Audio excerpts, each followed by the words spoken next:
ট্রাম্পকে বিপজ্জনক পরিণতির কথা জানালেন কাতারের আমির। মধ্যপ্রাচ্যের চলমান উত্তেজনা আন্তর্জাতিক শান্তি ও নিরাপত্তার ক্ষেত্রে বিপজ্জনক পরিণতি ডেকে আনতে পারে বলে মার্কিন প্রেসিডেন্ট ডোনাল্ড ট্রাম্পকে সতর্ক করেছেন কাতারের আমির Tamim bin Hamad Al Thani. গতকাল শনিবার রাতে কাতারের রাষ্ট্রীয় বার্তা সংস্থা জানায়, টেলিফোনে দুই নেতার মধ্যে মধ্যপ্রাচ্যের বর্তমান পরিস্থিতি নিয়ে আলোচনা হয়েছে। কাতারি গণমাধ্যমের বরাত দিয়ে সৌদি গেজেট জানিয়েছে, কাতার ও উপসাগরীয় অঞ্চলের অন্যান্য দেশে ইরানের ধারাবাহিক হামলার প্রেক্ষাপটে দুই নেতা আঞ্চলিক পরিস্থিতি পর্যালোচনা করেন। আলোচনায় কাতারের আমির চলমান সংকট নিয়ন্ত্রণে আনা এবং সংঘাত বন্ধে কূটনৈতিক প্রচেষ্টা জোরদারের উপর গুরুত্ব দেন। তিনি সতর্ক করে বলেন, উত্তেজনা অব্যাহত থাকলে এর পরিণতি আন্তর্জাতিক নিরাপত্তার জন্য বিপজ্জনক হতে পারে। ফোনালাপে দুই নেতা আঞ্চলিক ও আন্তর্জাতিক স্থিতিশীলতা রক্ষায় যৌথ উদ্যোগের প্রয়োজনীয়তার উপর জোর দেন। পাশাপাশি উত্তেজনা কমানো এবং নতুন করে সংঘাত এড়াতে রাজনৈতিক সমাধানের পথকে সমর্থনের কথাও উল্লেখ হয়। উল্লেখ্য, ইরানের সঙ্গে ইসরায়েল যুক্তরাষ্ট্রের চলমান সংঘাত ভয়াবহ রূপ ধারণ করছে ক্রমশ। এক সপ্তাহ পেরিয়ে গেলেও এই যুদ্ধ থামার কোনো লক্ষণ দেখা যাচ্ছে না, বরং হামলার মাত্রা বাড়িয়েছে দুই পক্ষই। এরই মধ্যে সৌদি আরব, কাতার ও সংযুক্ত আরব আমিরাতে নতুন দফায় হামলা চালিয়েছে ইরান। আর নতুন দফায় এসে প্রথমবারের মতো ঘোষণা দিয়ে হাইপারসনিক মিসাইলও ব্যবহার করেছে ইরান।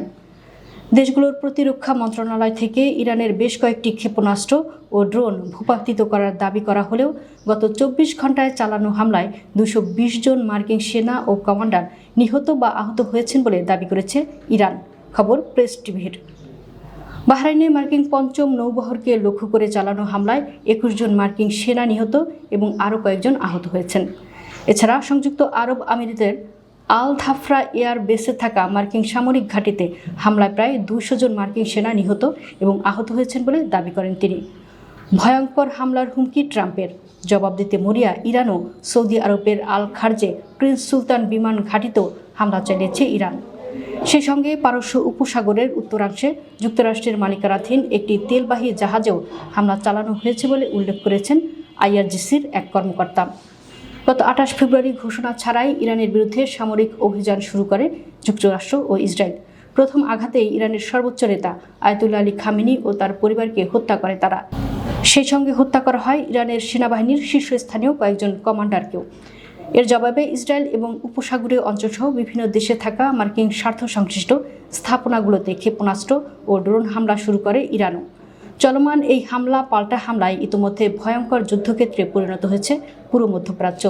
এরই মধ্যে ইরানের উপর ভয়ঙ্কর হামলা চালানোর হুমকি দিয়েছেন মার্কিন প্রেসিডেন্ট ডোনাল্ড ট্রাম্প।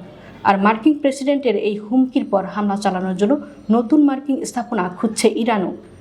মার্কিন সংবাদ মাধ্যম সিএনএনকে ইরানের শীর্ষস্থানীয় এক কর্মকর্তা বলেন, যুক্তরাষ্ট্র স্পষ্টভাবে ইরানি জনগণের বিরুদ্ধে যুদ্ধের বিস্তৃতি এবং সরাসরি তাদের হত্যা করার হুমকি দিয়েছে।